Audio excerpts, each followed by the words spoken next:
गणेश चतुर्थी के पावन अवसर पर देश के नए संसद भवन का होने जा रहा है श्री गणेश। जी हाँ, सही सुना आपने, देश की संसदीय कार्रवाई आज से नए संसद भवन में होगी। दरअसल इन दिनों 5 दिवस का एक विशेष संसदीय सत्र चल रहा है, जिसमें कि वन नेशन वन इलेक्शन और महिला आरक्षण जैसे कई मुद्दे उठाए जाएंगे।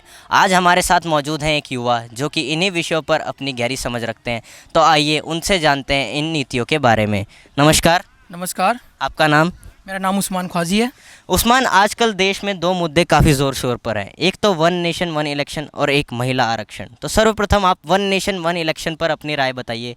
क्या ये वन नेशन वन इलेक्शन की नीति सही है? क्या इससे हमारे देश को कोई और अधिक लाभ होगा या फिर इससे हमारे देश की राजनीति में और भी गड़बड़ फैल सकती है?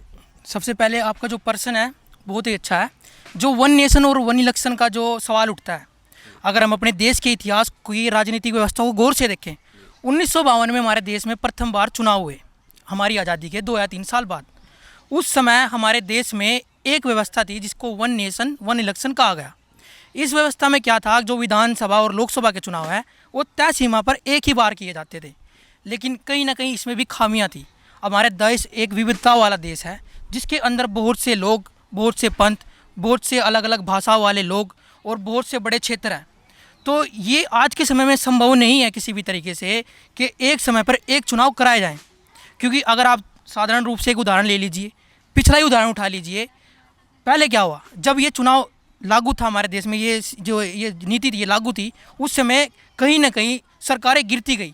दोबारा चुनाव हुए, फिर दोबारा सरकार बनी, सरकार पूरे 5 साल अपने कार्यकाल के पूरे नहीं कर पाई। इस कारण ये कानून व्यवस्था खत्म ही होती गई। तो आज के समय में क्या है, उत्तर प्रदेश के चुनाव कब हो रहे हैं, हरियाणा के कब हो रहे हैं, अभी थोड़े दिनों बाद, महीने 1.5 महीने बाद अरुणाचल के चुनाव हैं। अब उसमें ये नीति तो कहीं ना कहीं मेरे को लगती नहीं है कि लागू होगी, क्योंकि अभी 2024 के जो लोकसभा चुनाव हैं वो भी सिर पर हैं। तो कहीं ना कहीं अब मैं इसको एक दूसरे ऑब्जेक्ट पे उठा के देखूँ तो जो राजनीतिक पार्टी है, जो सत्ताधारी पार्टी है, वो अपने फ़ायदे के लिए इसको देख रही है कि उनका सीधा सीधा सोच है कि भाई एक बार में ही ख़त्म करो। लेकिन ये राजनीतिक व्यवस्था है, ये लोकतांत्रिक देश है, यहाँ बिना जो विपक्ष के, बिना या किसी जनता के सत्ताधारी सरकार अपनी मर्जी से ये चीज़ें नहीं कर सकती है। रही बात संसद के विशेष सत्र की, मानते हैं कि भाई जो सरकार है, जो मौजूदा सरकार है सत्ताधारी, उनका है मन, उठाइए मुद्दा रखिए, लेकिन कहीं ना कहीं एक सर्वे के जरिए लोगों से पूछिए क्या लोग इससे सहमत है। अकेले अकेले नहीं कि आप भाई प्रधानमंत्री हो देश के या गृह मंत्री हो, अपने अकेले अकेले करना है कि हम कुछ भी कानून बना देंगे, ऐसा नहीं होगा। अभी आप उदाहरण ले लीजिए हरियाणा गई, हरियाणा के अंदर क्या है, जेजेपी और बीजेपी की सरकार है। बाई चांस, अभी तो शायद थोड़े ही दिन का कार्यकाल हुआ है, 2 साल 3 साल लगभग, 4 साल हो चुके हैं, अगले साल चुनाव है। बाई चांस हरियाणा में भी फिलहाल सरकार गिर जाती है, क्या होगा, दोबारा चुनाव करवाने पड़ जाएंगे या फिर कांग्रेस गठबंधन के साथ सरकार बन जाएगी।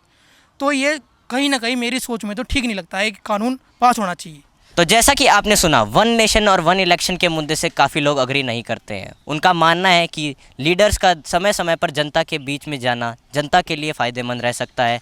ऐसा करने से लीडर्स जनता के बीच में नहीं जाएंगे, जिसके कारणवश कहीं ना कहीं भारत एक डेमोक्रेटिक देश से बनकर हटकर एक तानाशाही देश बन जाएगा। आजकल देश में एक नया मुद्दा फैल रहा है, जो कि है महिला आरक्षण का। अब से लोकसभा और राज्यसभा की 33% सीटों पर महिला समुदाय का अधिकार होगा। तो क्या आपको इससे लगता है कि इससे हमारे देश को या फिर महिला समुदाय को क्या लाभ हो सकता है? हाँ, ये देखिए, ये भी मुद्दा काफ़ी पुराना मुद्दा है। इस मुद्दे की शुरुआत 2010 तक के समय में होती है, जब इस मुद्दे को राज्यसभा में पेश किया गया तो वहाँ पर यह मुद्दा पास हुआ। सभी राजनीतिक दलों ने इसका समर्थन किया खुल के, लेकिन धीरे धीरे इस मुद्दे की पकड़ कम कब हुई, जब ये लोकसभा के अंदर गया।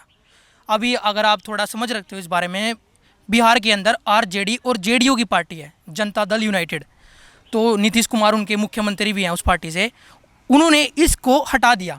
उनका सीधा सीधा कहना था कि अगर सरकार इस कानून को लाती है 33% आरक्षण के साथ, तो उनको सिर्फ केवल उन महिलाओं को देखना होगा जो एससी और ओबीसी समाज से संबंध रखती है, जो एससी और ओबीसी से है। दरअसल अब ये देखिए, महिलाओं में अगर हम बात करें कोटा की, तो महिलाओं में कहीं भी ऐसा कुछ भी प्रावधान नहीं है कि आप एससी या बीसी से हो, केवल आपका जेंडर अलग होना चाहिए, आपको उस कोटे का फ़ायदा मिलेगा। तो उस समय ये कानून व्यवस्था बिल्कुल ही बीच में रोक दी गई। अब कहीं ना कहीं जो सत्ताधारी सरकार है वो इसको आगे बढ़ा रही है। मैं मानता हूँ ये बहुत अच्छा प्रयास है, महिलाओं को मिलना चाहिए 33% का जो आरक्षण है, जिनसे वो वंचित थी उनको मिलना चाहिए, उनको समान अधिकार मिलना चाहिए। तभी तो कहते हैं भाई हमने जब हम पुरुषों को और महिलाओं को बराबरी में देख रहे हैं तो हमने कहीं ना कहीं जो उनके राजनीतिक अधिकार हैं उनको वापस देने होंगे और उनका अच्छी तरीके से एक बढ़ावा देना होगा कि भाई तुम हाँ कि हमारे साथ कंधे से कंधा मिलाकर चल सकती हो इस समाज में। तो मैं तो यही कहना चाहूँगा, ये बहुत अच्छा प्रयास है, महिलाओं को मिलना चाहिए। तो जैसा कि आपने सुना कि महिला आरक्षण के मुद्दे को भी एक अच्छा प्रयास बताया जा रहा है जिससे कि महिलाओं को उनके राजनीतिक अधिकार वापस दी। कैमरामैन अर्जुन के साथ मैं अक्षित, एसीबी नेटवर्क पानीपत।